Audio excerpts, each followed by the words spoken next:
صبح ازل یہ مجھ سے کہا جبرائیل نے، جو عقل کا غلام ہو وہ دل نہ کر قبول۔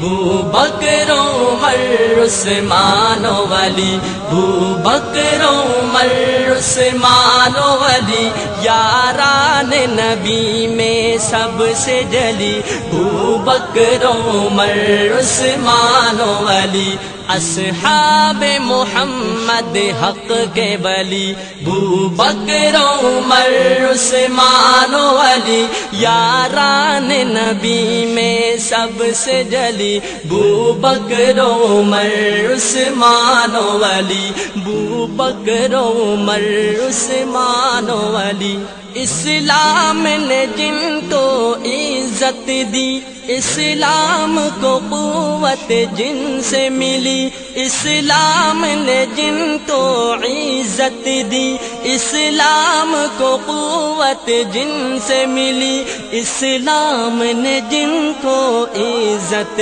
دی، اسلام کو قوت جن سے ملی، ایمان کی روایت جن سے چلی، بو بکر عمر عثمان ولی، یاران نبی میں سب سے جلی، بو بکر عمر عثمان ولی، اصحاب محمد حق کے ولی۔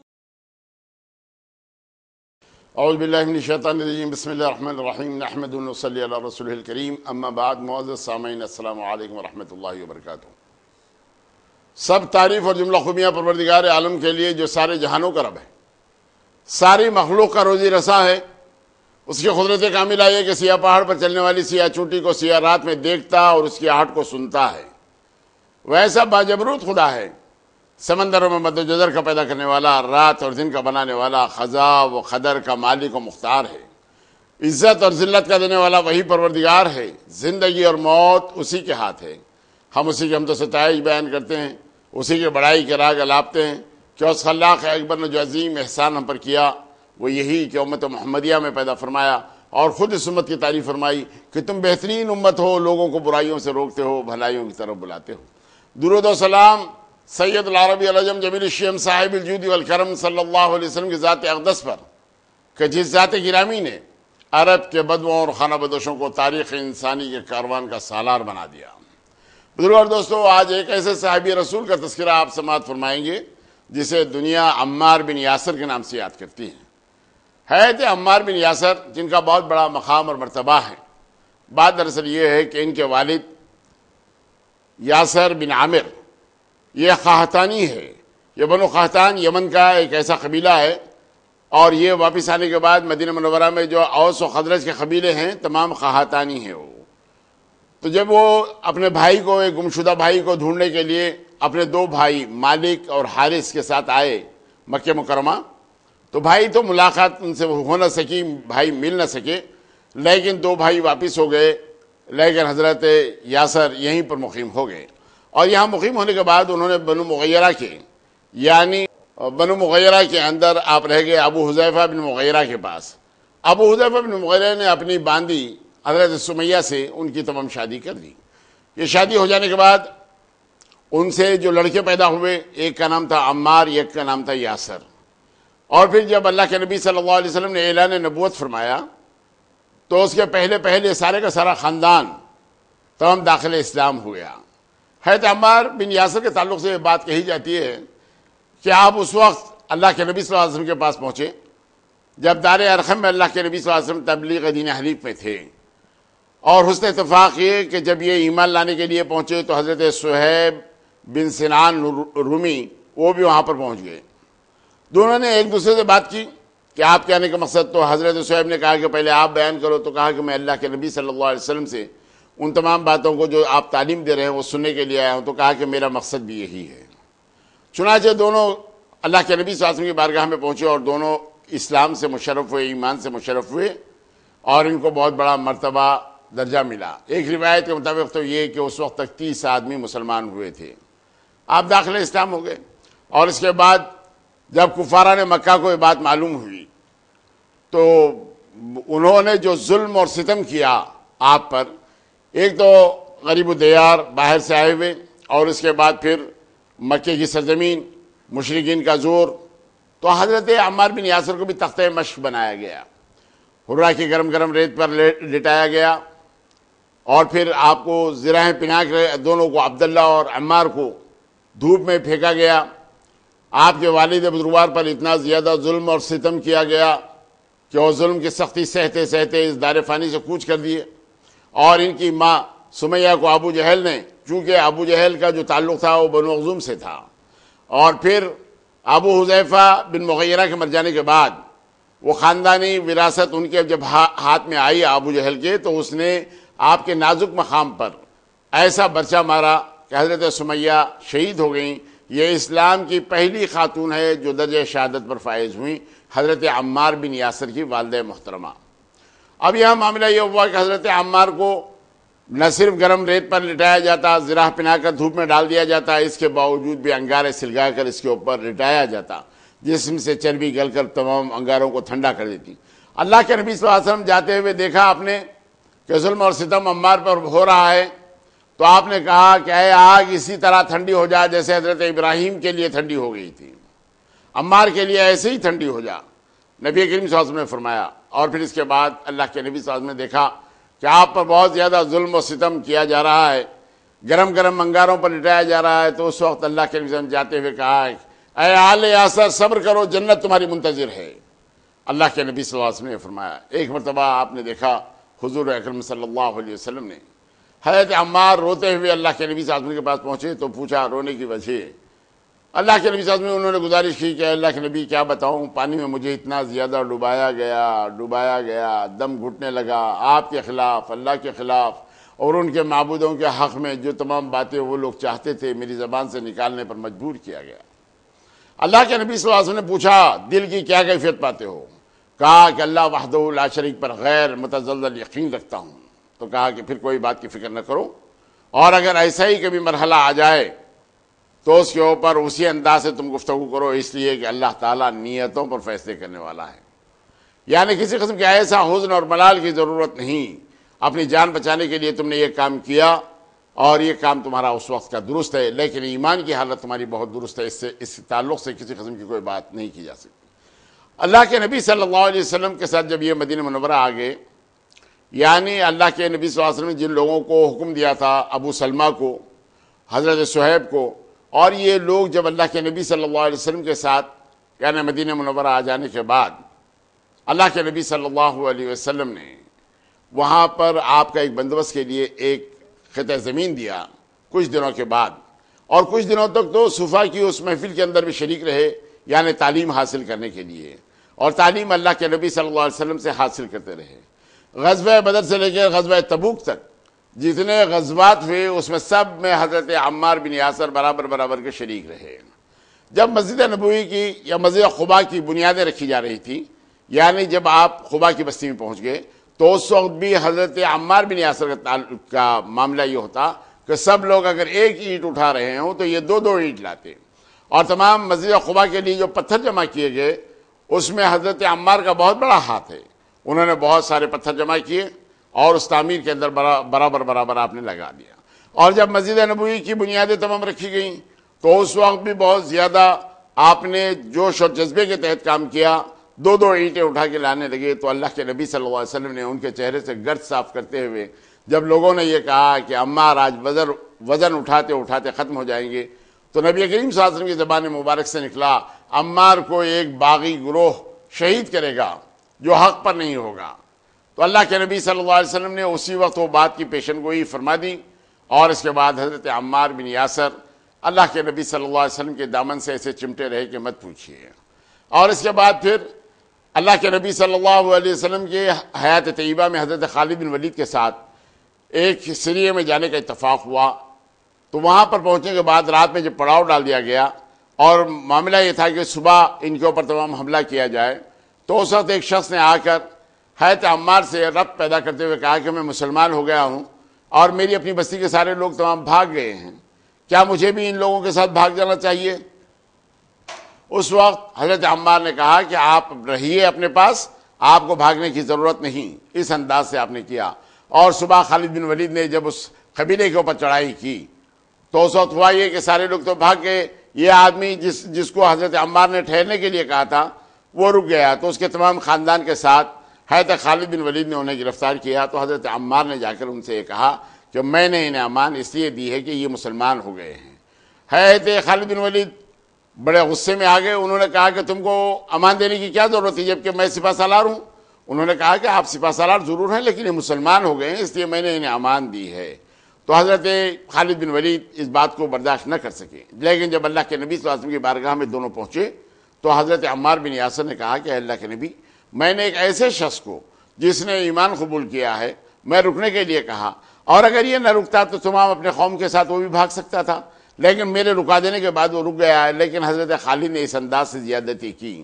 اللہ کے نبی صلی اللہ علیہ وسلم نے فرمایا کہ تمہیں امان دینے کا حق ہے لیکن حق اس سے پہلے اپنے سپہ سالاروں سے بھی اس معاملے کے اندر مشورہ کر لیا کرو. اس انداز سے ہدایت تو اللہ کے نبی صلی اللہ علیہ وسلم نے دے دی. لیکن معاملہ یہ ہوا کہ حضور اکرم صلی اللہ علیہ وسلم کے سامنے ذرا معاملہ بڑھ چڑھ کر ہو گیا. حضرت خالد بن ولید نے کہا اے اللہ کے رسول آپ دیکھ رہے ہیں یہ غلام میرے ساتھ کیسے لب کشائی کر رہا ہے. اگر آپ ساتھ نہ ہوتے تو شاید اس کی یہ جرات نہیں ہوتی یعنی میں اس کے ساتھ دوسرا انتخاب لیتا. اللہ کے نبی صلی اللہ علیہ وسلم نے فرمایا اے خالد جو عمار کو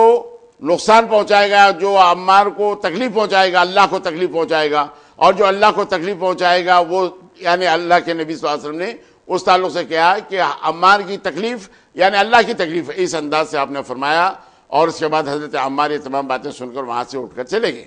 لیکن حضرت خالد نے فوراً پہنچ کر ان کو دبوچ لیا پکڑ لیا معافی مانگی اور اس انداز سے معافی مانگی کہ جب تک وہ راضی نہیں ہو گئے اس وقت تک ان کو چھوڑا نہیں. اس لیے کہ وہ اللہ کے غضب میں نہیں آنا چاہتے تھے یعنی ان کو جو تکلیف پہنچا دے وہ اللہ کو تکلیف پہنچا دے. تو ان کا مقام اور مرتبہ حضرت خالد کو اس وقت معلوم ہوا تو آپ ان کو راضی کر کے اللہ کے نبی صلی اللہ علیہ وسلم کے پاس لے آئے. اللہ کے نبی صلی اللہ علیہ وسلم دونوں کے اس انداز سے مل جانے کے بعد تمام خوش ہوئے. حضرت عمار بن یاسر اپنی زندگی کے اندر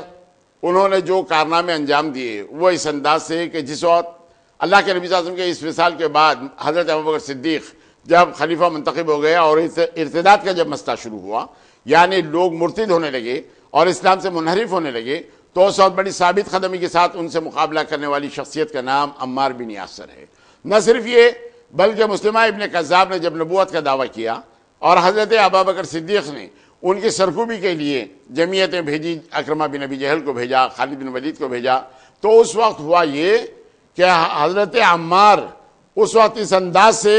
ان لوگوں پر برس پڑے کہ مت پوچھیے. آپ کا ایک کان کٹ گیا اور نیچے زمین پر گر کے پھڑپھڑانے لگا کان لیکن اس کے باوجود آپ کی شجاعت میں کسی قسم کا فرق نہیں آیا برابر مقابلہ کرتے رہے.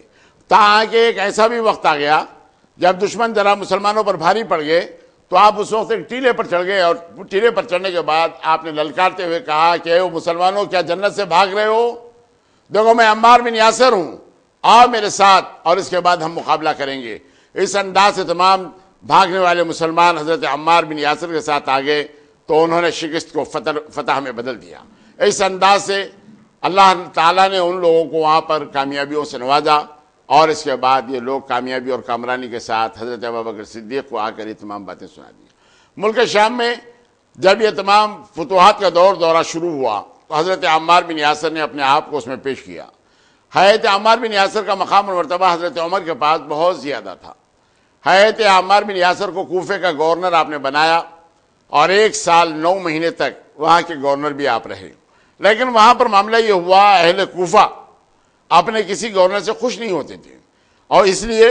کہ وہ اگر سخت آدمی اگر ان کے اوپر بھیج دیا جائے تو ان کے خلاف میں شکایت کرتے. جیسے حضرت سعد بن ابی وقاص کو بھیج دیا گیا تھا ان کے خلاف میں بہت زیادہ شکایتیں کی. ہے تو عمر اس معاملے میں تھوڑے سے پریشان تھے کہ یہ اہل کوفہ کیسے لوگ ہیں. نرم آدمی کو اگر بھیجتا ہوں تو ان کو ستاتے ہیں سخت آدمی کو اگر بھیجتا ہوں تو ان کو برداشت نہیں کرتے. اور اس کے بعد حضرت عمار بن یاسر کو آپ نے بھیجا تھا اور پھر نہ صرف یہ حضرت عمار بن یاسر کو بھیجا حضرت عبداللہ ابن مسعود کو بھی بھیجا اور انہوں نے کہا کہ یہ منتظم خزانہ رہیں گے اور عمار بن یاسر تم پہ گورنر رہیں گے. اور اس کے ساتھ ساتھ حضرت عمر نے کہا کہ ان کے روزانہ کھانے کے لیے آدھی بکری میں پیٹ کے حضرت عمار کو دے دی جائے اور پھر 2 صاحبین کے اندر یہ آدھی بکری اس انداز سے تقسیم کر دی جائے. یعنی حضرت عمر رضی اللہ تعالیٰ جہاں بھی آپ احکامات بھیجتے تو وہ یہ احکامات اس انداز سے کہ میں دو ایسے جلیل القدر صحابہ کو آپ کے پاس بھیج رہا ہوں جو بدری ہیں، یعنی بدر میں اللہ کے نبی صلی اللہ علیہ وسلم کے ساتھ شریک رہے۔ اس زمانے میں بدری ہونا ایک اعزاز کی بات تھی، اور ان کے نام کے ساتھ بدری اگر لگا دیا جاتا تو ان کے مقام اور مرتبے کو کوئی چھو نہیں سکتا، یہ بات عام طور پر مشہور تھی۔ تو انہوں نے کہا کہ میں اللہ کے نبی صلی اللہ علیہ وسلم کے ایسے صحابہ کو آپ کے پاس بھیج رہا ہوں جو میدان بدر کے اندر اللہ کے نبی صلی اللہ علیہ وسلم کے ساتھ ہوتے ہوئے دشمنوں کا مقابلہ ان لوگوں نے کیا تھا۔ اور یہاں معاملہ یہ ہوا کہ بصرہ اور کوفہ کے درمیان میں کچھ زمین تھی، اس زمین کو حاصل کرنے کے لیے اہل کوفہ آپ پر دباؤ ڈالتے، اور ادھر حضرت ابو موسیٰ ان لوگوں کے لیے کوشش کرتے۔ تو آپ اس معاملے کے اندر بغیر کسی گئے ہوئے، یعنی میرا اپنا کام اور مقصد یہ ہے کہ میں یہاں پر گورنری کے فرائض انجام دے دوں، زمین کے حصول کے لیے یا زمین کے بڑھانے کے لیے میں اس معاملے کے اندر کسی قسم کا، یعنی آپ نے مدافعت نہیں کی، اور حضرت عمر سے اس بات کے لیے کسی قسم کے لیے آپ کوشاں نہیں رہے۔ تو اس وقت جارود نام کا ایک آدمی، اس نے عطارد نام کا ایک آدمی اس وقت بڑا خفا ہوا، اور اس نے خفا ہوتے ہوئے کہا کہ اے کان کٹے، تم ہم سے خراج کس حساب کتاب سے لیتے ہو، اور اگر تم ہمارے لیے کسی قسم کی کوئی رہبری نہیں کر سکتے، کسی قسم کے کوئی ہمارے لیے بات اگر نہیں کر سکتے تو تم کو لینے کا کیا حق ہے؟ تو انہوں نے اس وقت کہا کہ آپ نے میرے اچھے کان کو اس انداز سے آپ نے سلوک کیا، بات کیا، یہ بات دراصل درست نہیں، لیکن اتنے متحمل تھے کہ ان تمام باتوں کو جھیل گئے۔ اور اس کے بعد جب حضرت عمر رضی اللہ تعالیٰ نے دیکھا تو پھر حضرت مغیرہ بن شعبہ کو آپ نے مقرر کیا، جو ایک سخت گیر قسم کے آدمی تھے، اس انداز سے نہیں تھے، حضرت عمر نے ان کا انتخاب عمل میں لایا۔ تو حضرت عمار بن یاسر کی جو زندگی ہے، اس زندگی کے اندر انہوں نے وہ کارنامے انجام دیے جس کے تعلق سے اللہ کے نبی صلی اللہ علیہ وسلم نے فرمایا کہ جنت 4 آدمیوں کی منتظر ہے۔ ایک ہے مقداد بن عمر الاسودی، حضرت سلمان فارسی، حضرت علی بن ابی طالب، اور اس کے بعد حضرت عمار بن یاسر۔ ان لوگوں کی مشتاق جنت ہے، اللہ کے نبی صلی اللہ علیہ وسلم نے اس انداز سے آپ کو بتا دیا۔ سب سے پہلے داخلے اسلام ہونے والے آپ کے والد، آپ کی والدہ اور خود آپ کے دونوں بھائی اس انداز سے داخل اسلام تو ہوئے، اور سب سے پہلے شہیدہ آپ کی والدہ محترمہ حضرت بی بی سمیہ بنت خیاط تھی، جو ابو جہل کے مارنے کے بعد وہ تمام درجہ شہادت پر فائز ہو گئی تھی۔ اس انداز سے حضرت عمار کی زندگی ہے۔ اور حضرت عمار اس کے بعد حضرت عثمان غنی کے جب زمانہ آیا تو حضرت عثمان غنی نے اپنے زمانے کے اندر ایک جمعیت کو،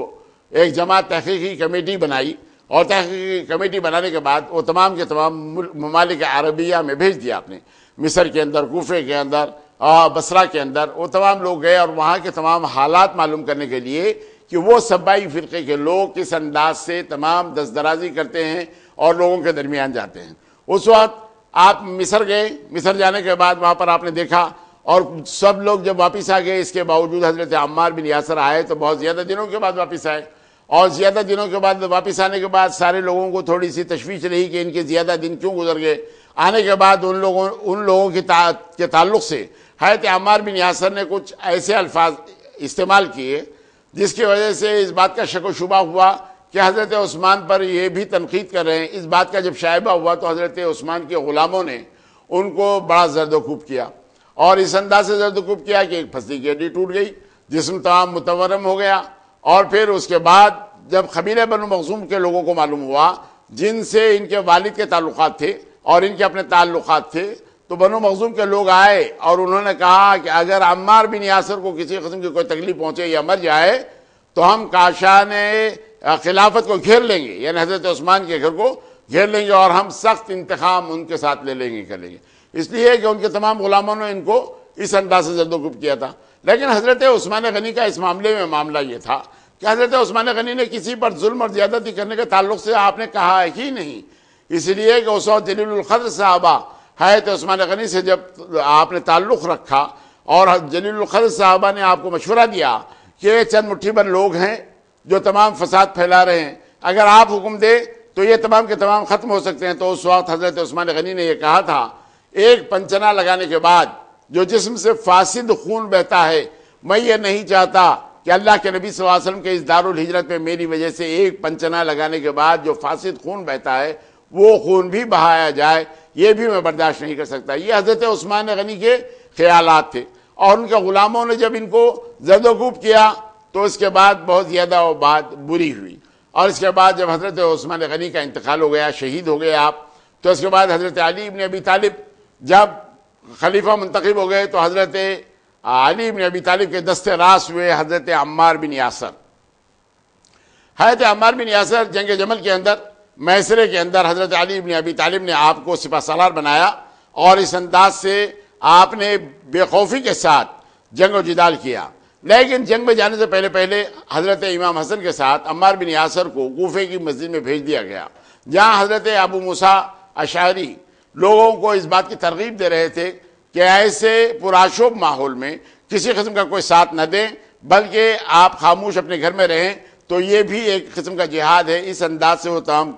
بات کر رہے تھے. لیکن حضرت امام حسن نے ان کو ہٹایا، ممبر پر خود چڑھے اور اس کے بعد انہوں نے ایک فصیح اور بلیغ انداز میں اس انداز سے تقریر کی کہ آپ کے سامنے ایک مرحلہ آیا ہوا ہے. ایک طرف اللہ کے نبی صلی اللہ علیہ وسلم کی زوجہ محترمہ حضرت بی بی عائشہ صدیقہ رضی اللہ تعالیٰ عنہا ہے، جو اللہ کے نبی صلی اللہ علیہ وسلم کی زوجہ محترمہ آپ کی اور میری ماں ہے. لیکن امتحانی دور یہ آیا ہے کہ جن کو خلیفہ منتخب کیا گیا ہے ان سے برسر پیکار ہونے کے لیے یہ لوگ تمام آئے ہیں. آپ کو کس کا ساتھ دینا ہے آپ فیصلہ کر لیجئے. اس وقت یہ حجر بن عدی نام کے ایک شخص اٹھے اور انہوں نے کہا کہ ہم حضرت علی ابن ابی طالب کا ساتھ دیں گے. تو ان کے ساتھ 10,000 مجاہدین تمام تیار ہوئے جو جنگ جمل میں جانے کے لیے. اور جنگ جمل میں جانے کے بعد حضرت عمار بن یاسر وہاں جو جوانمردی کے انہوں نے فن بتایا کہ مت پوچھئے، اس لیے کہ عمر کا بہت زیادہ حصہ ہو چکا تھا اور اس کے باوجود انہوں نے جس انداز سے کام کیا. حضرت علی ابن ابی طالب کے مکمل بھروسے مند آدمی تھے اور حضرت علی ابن ابی طالب کا ہر موقع کے اوپر ساتھ دینے کے لیے آپ نے مستعدی ظاہر کی اور جنگوں کے اندر مکمل طور پر آپ پیش رہے. اور پھر اس کے بعد جب یہ کامیابیاں ہو گئی اور یہ مرحلہ ختم ہو گیا تو اس وقت بعد حضرت معاویہ سے جنگ ہوئی. معاویہ سے جنگ ہوئی، جنگ صفین جسے ہم کہتے ہیں. تو اس معاملے کے اندر حضرت عمار بن یاسر بڑی جوانمردی کے ساتھ، یعنی 90 سال عمر ہو جانے کے باوجود انہوں نے بڑی جوانمردی کے ساتھ، یعنی جوان بچوں سے زیادہ پھرتی کے ساتھ انہوں نے وہ عمل کیا کہ مت پوچھئے. آپ جنگ کے اندر شریک رہے تو اس وقت آپ میدان کارزار کے اندر دودھ منگوایا اور دودھ پیا اور اس کے بعد اللہ کے نبی صلی اللہ علیہ وسلم کے اس پیشن گوئی کو آپ نے ثابت کیا کہ اللہ کے نبی صلی اللہ علیہ وسلم نے فرمایا کہ ان کو ایک باغی گروہ شہید کرے گا اور ان کے آخری غذا دودھ ہوگی. اللہ کے نبی صلی اللہ علیہ وسلم نے یعنی مسجد نبوی کے تعمیر کے وقت آپ نے فرما دیا تھا اور آپ دودھ منگا کر پینے کے بعد پھر میدان کارزار میں اس انداز سے اندر گھس گئے کہ اس کے بعد آپ کو شہید کر دیا گیا. شہید کرنے کے بعد 2 آدمی لڑتے ہوئے حضرت معاویہ کے پاس پہنچے اور معاویہ کے پاس پہنچنے کے بعد انہوں نے کہا کہ ہم نے عمار بن یاسر کو ختم کیا. تو اس وقت حسن اتفاق حضرت عبداللہ بن عمر بن عاص اور عمر بن عاص جو مشیر خاص تھے حضرت معاویہ کے، یہ دونوں بیٹھے ہوئے تھے. یہ حضرت عبداللہ ابن عمر بن عاص نے کہا ارے یہ لوگ تو جہنم کے لیے لڑ رہے ہیں. تو اس وقت حضرت معاویہ نے کہا عمر بن عاص اپنے بیٹے کو سمجھاؤ، اگر یہ بات سارے لوگوں کے سامنے آ جائے تو کوئی ہماری طرف سے لڑنے والا نہیں بنے گا. اور اس کے بعد حضرت معاویہ نے اپنی فصاحت اور بلاغت سے اس معاملے کو پھیرنا کس انداز سے چاہا. انہوں نے کہا کہ عبداللہ یہ لوگ جو آئے ہوئے ہیں یہ حضرت عمار کے قاتل ہم نہیں ہیں. اگر حضرت عمار کو حضرت علی ابن ابی طالب میدان کارزار میں اگر نہ جھونکتے تو شہید نہیں ہوتے تھے. یعنی جنہوں نے جنگ میں ان کو پیش کیا وہ دراصل حضرت عمار کے شہید کرنے والے ہیں، یہ لوگ نہیں. اس انداز سے انہوں نے کہا. حضرت عمر بن عاص اس وقت یہ کہنے لگے کہ کاش میں 20 سال پہلے مر گیا ہوتا تو بہت اچھا ہوتا. یعنی اس قسم کا نہ تو مشورہ ہوتا، نہ تو اس قسم کی کوئی باتیں ہوتی، نہ تو اس قسم کا کسی قسم کا مشورہ دینے کی مجھے ضرورت پڑتی. اس انداز سے حضرت عمر بن عاص نے یہ بات کی. کوفے کی سرزمین کے اندر آپ کی تدفین عمل میں آئی. لیکن حضرت علی ابن ابی طالب نے جب آپ کو معلوم ہوا کہ حضرت عمار بن یاسر شہید ہو گئے تو آنکھ میں آنسو آ گئے. حضرت علی ابن ابی طالب نے کھڑے ہو کر کہا کہ آپ اللہ کے نبی صلی اللہ علیہ وسلم جن کو چاہتے تھے وہ آپ ہیں. اور اس کے بعد آپ کے صفات کو آپ نے گنوایا اور صفات کو گنواتے ہوئے اس انداز سے آپ کی تدفین عمل میں آئی. حضرت عمار کی زندگی کو اگر آپ دیکھیں گے، غور کریں گے تو بات یہ معلوم ہوگی کہ باوجود گورنری کرنے کے، باوجود ساری باتیں ہونے کے، مکان آپ نے نہیں بنایا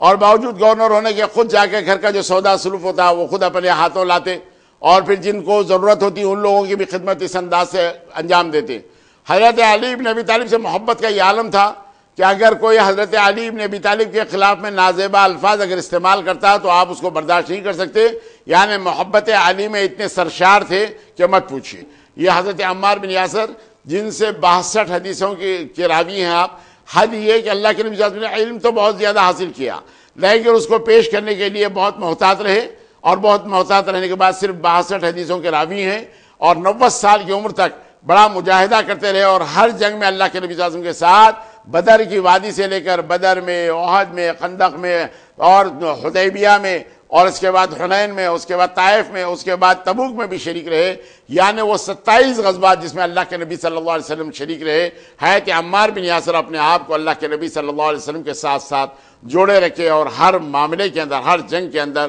بڑے نمایاں خصوصیت کے ساتھ رہے. جب عمر بن عاص سے جنگ صفین کے اندر مقابلہ ہو گیا تو انہوں نے اس وقت کہا تھا کہ اللہ کے نبی صلی اللہ علیہ وسلم کی حیات طیبہ میں اس علم بردار سے 3 مرتبہ میں لڑ چکا ہوں, اور آج 4تھی مرتبہ لڑنے کا مجھے موقع ملا ہے. یعنی حضرت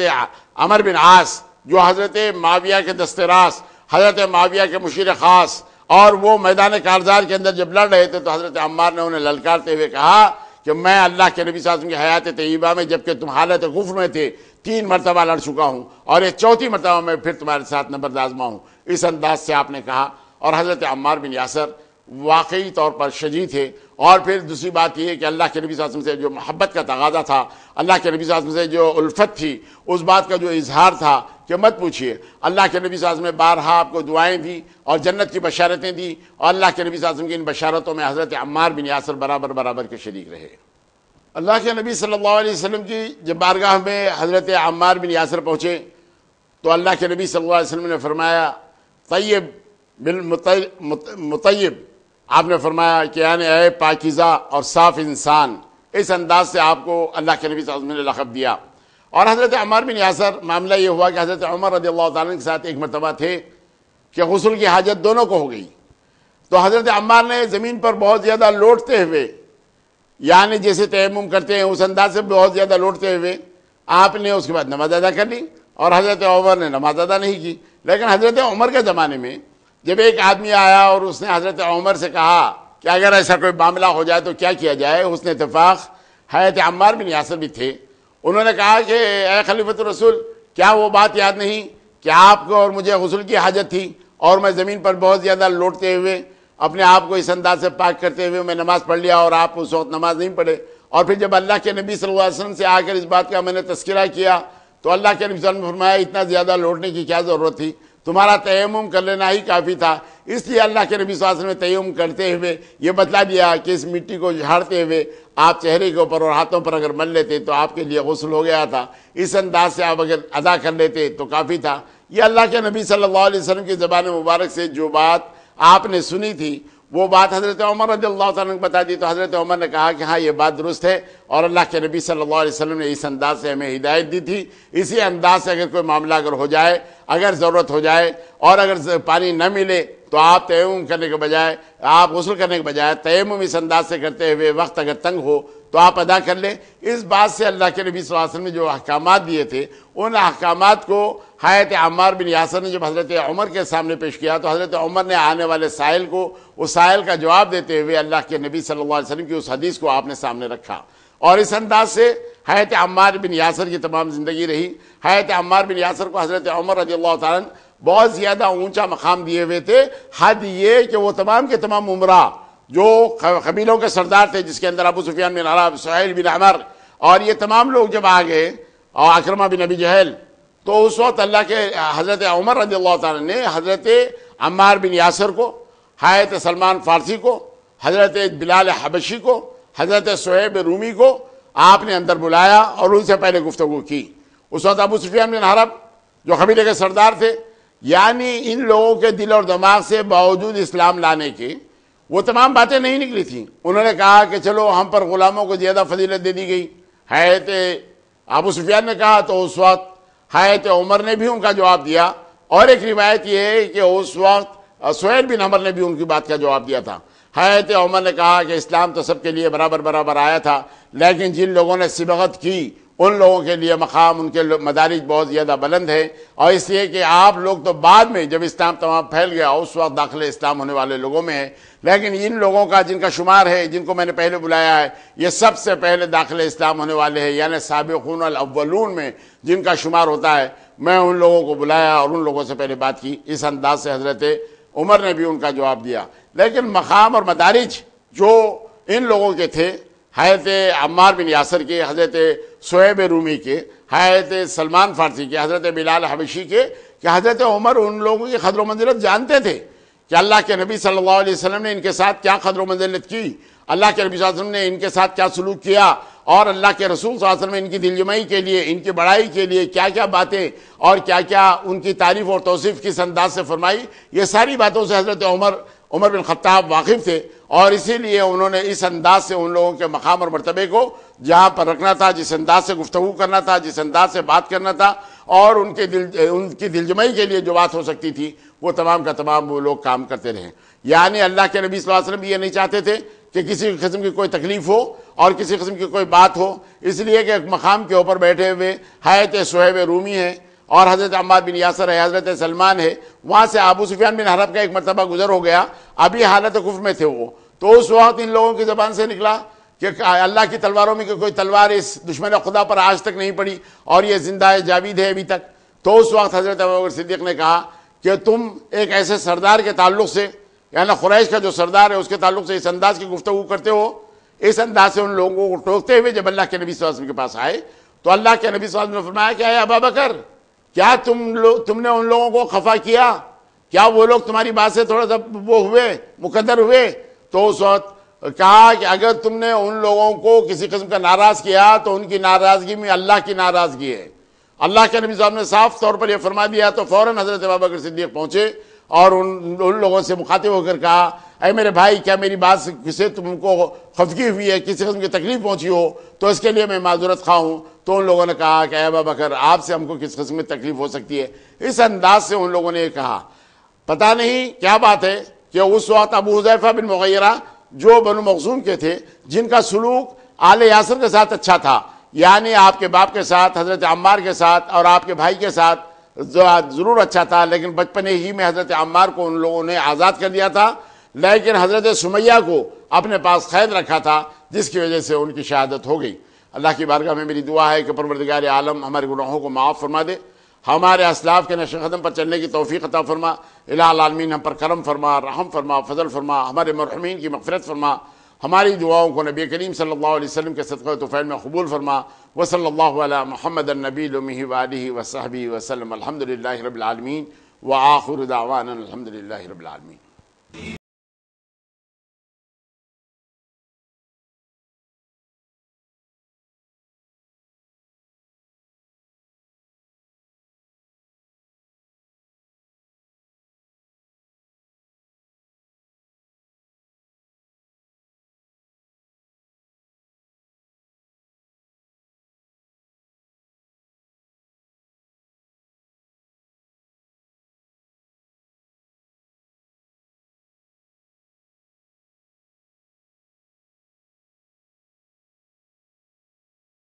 يا رب